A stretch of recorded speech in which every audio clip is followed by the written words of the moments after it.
Olá, bem-vindos. Olha, hoje a gente vai mergulhar numa ideia que é, bem, poderosa. Vamos combinar duas maneiras de entender o mundo. De um lado temos a precisão, os dados, os números. Do outro, uma visão mais crítica, que revela aquilo que os números muitas vezes não conseguem mostrar.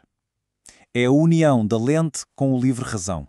E tudo começa com uma pergunta que, no fundo, a gente se faz o tempo todo, seja num programa social, numa política de educação. Estamos sempre tentando julgar o que funciona, o que é justo, o que é eficiente. Mas como é que se faz isso de um jeito sério, rigoroso, né? Este é o nosso roteiro de hoje. Vamos começar entendendo a avaliação como uma ferramenta. Depois, vamos pegar umas lentes da teoria social para ver o que essa ferramenta talvez não enxergue. E no final, a gente junta tudo para ter uma compreensão muito, mas muito mais completa. Ok, vamos lá. A primeira coisa a entender é que dar valor a alguma coisa não é nada simples. Não é como medir a altura de um prédio. Estamos falando de julgamentos super complexos sobre saúde, educação, bem-estar social, coisas que são, sabe, difíceis de pôr em números, mas que são a essência de tudo. É só parar para pensar um pouco. Avaliar é algo que a gente faz o tempo todo, é natural. A grande diferença é que, quando estamos lidando com problemas sociais que afetam a vida de milhões de pessoas, essa avaliação precisa ser mais formal, mais estruturada, mais séria. E é exatamente aí que entra o que vamos chamar de o livro razão. Pense nele como uma caixa de ferramentas, um conjunto de métodos criados para nos dar respostas baseadas em dados, de forma sistemática e com muito rigor. E o que a gente vê aqui é... Uau! É a complexidade técnica por trás disso tudo. Isso aqui não é achismo, não. A avaliação é um campo de estudo super sério, com dezenas de modelos, cada um com seus pontos fortes, seus focos, suas filosofias. É um universo de rigor técnico. E aqui temos alguns exemplos disso.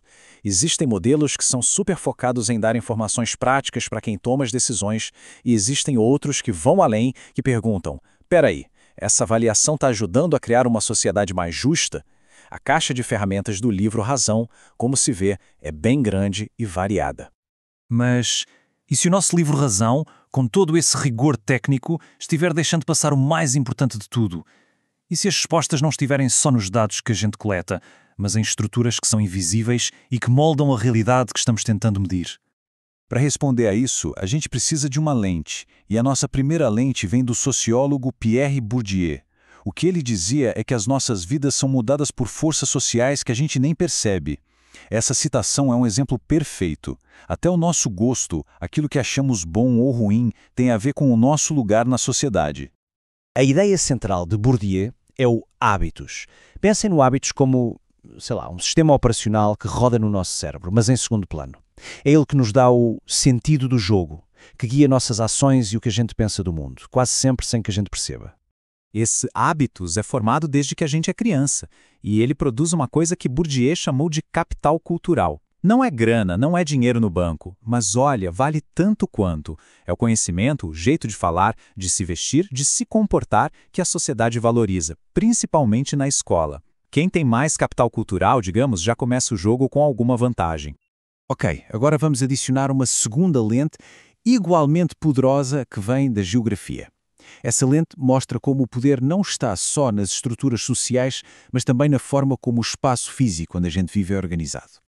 O que o geógrafo David Harvey nos mostra é algo impressionante.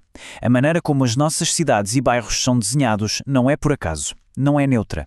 O lugar onde se vive define o acesso a boas escolas, a empregos, à saúde, à oportunidade. E este diagrama aqui, ele praticamente desenha o que o Harvey falou. A oportunidade económica não cai do céu de forma aleatória. Ela se concentra em certos lugares e fica longe de outros, criando um mapa de riqueza e pobreza que vai se reforçando com o tempo. Ok, chegou a hora, vamos juntar esses dois mundos. O que acontece quando a gente usa a lente da teoria crítica para ler os dados do nosso livre razão? Bem, é aqui que a nossa compreensão da realidade dá um salto gigantesco. Vamos olhar para um caso real, dados puros, direto do nosso livro Razão. Isso aqui é o índice de Gini, que mede a desigualdade de renda. E o que esses dados do Brasil mostram é algo bem preocupante. Em alguns estados, mesmo depois de décadas de políticas econômicas, a desigualdade mal se mexeu. Ficou ali teimosamente alta. Então fica a pergunta, né? O livro Razão nos mostra o que aconteceu. A desigualdade persistiu? Ponto. Mas ele não nos diz por quê. E é para responder a esse porquê que a lente se torna absolutamente essencial. Ela nos força a ir além dos números. E é aqui que a ficha cai. Enquanto o livro Razão foca nos resultados que dá para medir, a lente expõe o que está por baixo. A lente não pergunta só se um programa funciona, mas sim para quem ele funciona e em que condições. Ela mostra que o ponto de partida de cada um é diferente. Essa metáfora visual aqui, ela é simplesmente perfeita. A avaliação puramente técnica, o nosso livro Razão, às vezes corre o risco de procurar as respostas só onde tem luz, sabe? Onde os dados são fáceis de coletar. Mas a lente nos incentiva a procurar no escuro, porque é lá que as causas reais dos problemas, as raízes da desigualdade podem estar. Então, ao combinar a lente e o livro Razão, o que a gente ganha com isso? Não ganhamos apenas respostas melhores. A gente começa a fazer perguntas melhores. E isso, no final das contas, muda tudo. E essa talvez seja a ideia central de hoje. Uma compreensão de verdade precisa das duas coisas. Precisa do rigor do livro Razão para medir o que aconteceu e precisa da profundidade da lente para interpretar esses resultados e entender as forças invisíveis por trás deles. Então, fica aqui uma pequena caixa de ferramentas para a vida. Da próxima vez que surgir um estudo, um relatório, vale a pena perguntar: que valores estão escondidos nesses números?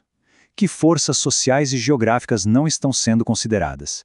E a pergunta de ouro: quem, no fim das contas, se beneficia dessa definição de sucesso? E para fechar, fica essa provocação para a gente pensar. Com essa nova perspectiva que junta o que se pode medir com aquilo que é invisível, o que é que no nosso mundo, seja no trabalho, na comunidade ou na vida pessoal, merece agora um novo olhar, uma reavaliação?